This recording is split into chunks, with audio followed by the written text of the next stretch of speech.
বন্ধুরা, এই যে আমি এখন দাঁড়িয়ে আছি একটা জঙ্গলে ঘেরা একটা জায়গায়।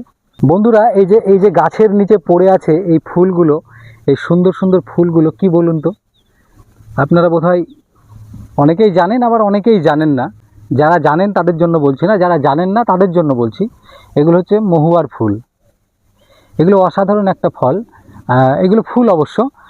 এরপরে এগুলো থেকে ফল হবে। আর এগুলো এমন একটা বিশেষত্ব যে এখান থেকে মোটামুটি অনেক দূর পর্যন্ত এর যে সৌরভ, সেই সৌরভটা ছড়াচ্ছে। শুধুমাত্র এটা রাঢ়বঙ্গেই পাওয়া যায়, অন্য কোথাও কিন্তু পাওয়া যায় না।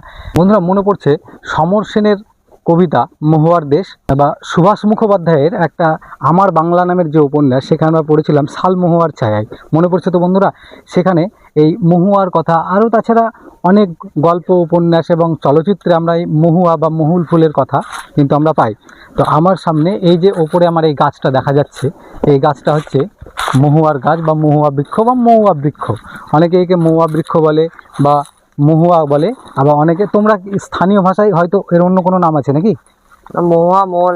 এখানে এই যে এই মহুয়ার ফুলগুলো কি কাজে লাগে না লাগে, এই বিষয়গুলো জানার জন্য আমরা লোকাল একজন যুবক এই যেখানে এসছি, এটা হচ্ছে বীরভূমের একেবারে শেষ প্রান্ত এবং বাংলার একেবারে শেষ, পশ্চিমবঙ্গের শেষ, এবং এখান থেকে এই দূরেই দেখা যাচ্ছে ঝাড়খণ্ডের বর্ডার।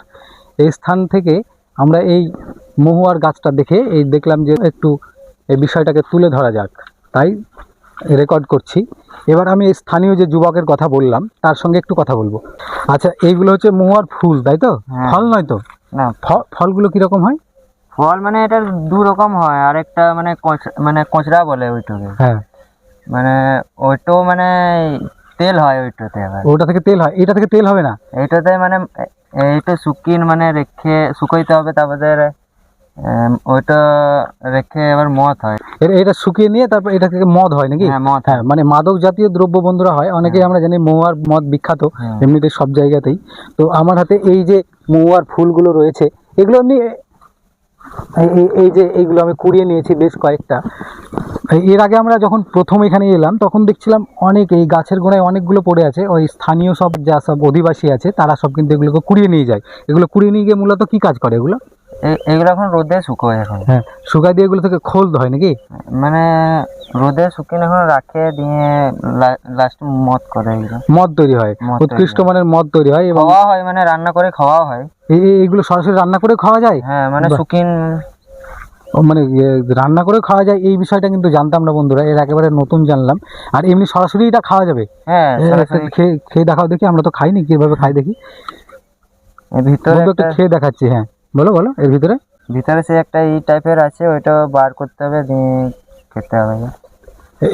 এটাকেও কেটে ফেলতে হবে নাকি? হ্যাঁ, ভিতরে একটা মানে এই টাইপের আছে। ও আচ্ছা আচ্ছা আচ্ছা, এর মধ্যে অনেকগুলো রেনুর টাইপের আছে, এগুলো ফেলে দিতে হবে, দিয়ে খেতে হবে। অনেক মিষ্টি বন্ধুরা, এর আগে কোনোদিন খাইনি, খেয়ে দেখছি। দারুণ মিষ্টি বন্ধুরা, এক অতুলনীয় স্বাদ। যদি কোনোদিন কাছাকাছি কোথাও পান অবশ্যই খাবেন, দেখবেন। আর তুমি বললে এগুলো এমনি লোকালে কুড়িয়ে নিয়ে গিয়ে শুকিয়ে এগুলোকে রান্না করে খাওয়া হয় নাকি? মানে তরকারির সঙ্গে অন্যান্য সব মিশিয়ে, না সরাসরি এটাকে? এমনি সরাসরি এটাই, মানে সব রকম করা হয় তো। মানে তোমার নাম কি? আমার নাম অষ্টম। অষ্টম কি? অষ্টম সিং। অষ্টম সিং। এখান থেকে ঝাড়খণ্ড কত দূর? পাশে, বেশি দূর না? না, এই দূরে আমরা আস্তে আস্তে দেখলাম এখানে একটা জঙ্গলের ভেতর দিয়ে একটা রাস্তা চলে গেছে। এই রাস্তা দিয়ে দেখলাম বড় বড় গাড়ি যাচ্ছে, অনেক বড় বড় পাথরের চাই নিয়ে।